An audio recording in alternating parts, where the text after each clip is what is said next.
Bobi Wine awandiise enkuyanja y'aba Fort Soldier asinzidde Magere muganda wange gwe alaba Jamina Tugi ate nga omuyimbi munnange ate King Saha munnange afuuse ensonga mu Uganda. Laba engeri munnange ate kyakizaamu highway ey'e Masaka.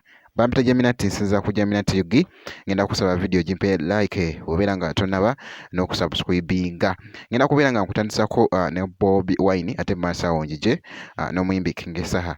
Kati munnange omukulu Bobi Wine ataddeyoko wali obubaka obw'enjawulo munnange obadde butredinga era nga bw'olabaawo munnange mu katambi ako akatwedize ennyo ate wali ku mikutu egy'enjawulo. Abaford Soldier wano tulaze wali nti nno era nga wawandise post eyo nga bw'ogiraba okuva wali ate e Kayunga district muganda wange gwe alaba Jamina Tugi naye nga line nga mpanvu abantu babadde bayitirivu nnyo okamalako obumazi. Baford Soldier abo eside eyo munnange ate kyekyo update munnange ate yeyo update ate gyenfunye ate ku mukulu Bobi Wine eside eyo. Kati kankuggyeyoko eyo katono nnyo ate nkulage omuyimbi King Saha munnange akyaleebya Uganda ali mu kutambula era luli munnange twategerako we yali e Lugogo. Mwenna ndowooza mwakiraba mwana mulenzi yasaanika ya Lugogo yagiteeka wali ebbali muganda wange era yayogerwako mu byafaayo. Era kati ku side yemu n'agenda ate munnange ate Luweero nayo kye yalese akozeeyo muganda wange ate nakyo kyabadde kika nnyo nnyo nnyo.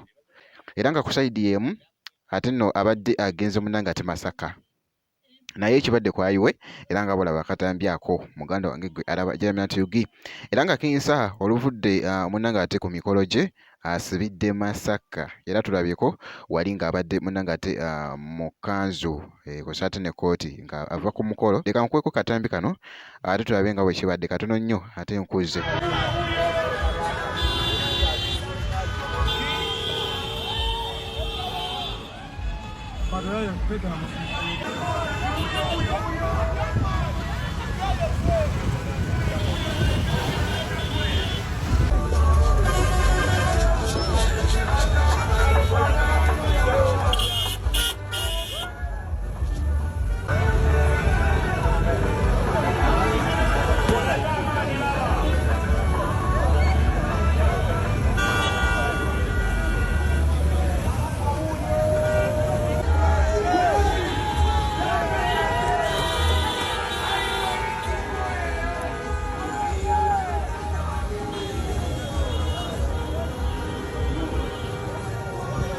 Masaka Naye nga bwekityo munnange ate bwe kitambudde making sure nti no subscribinga wobeera nga tonnaba video sobola ogimpeya like wobeera nga tonnaba n'okusubscribinga nakyo kibeera kitambuya ddala. Ngenda kubeera nga nkomawo ate mu maaso katono nnyo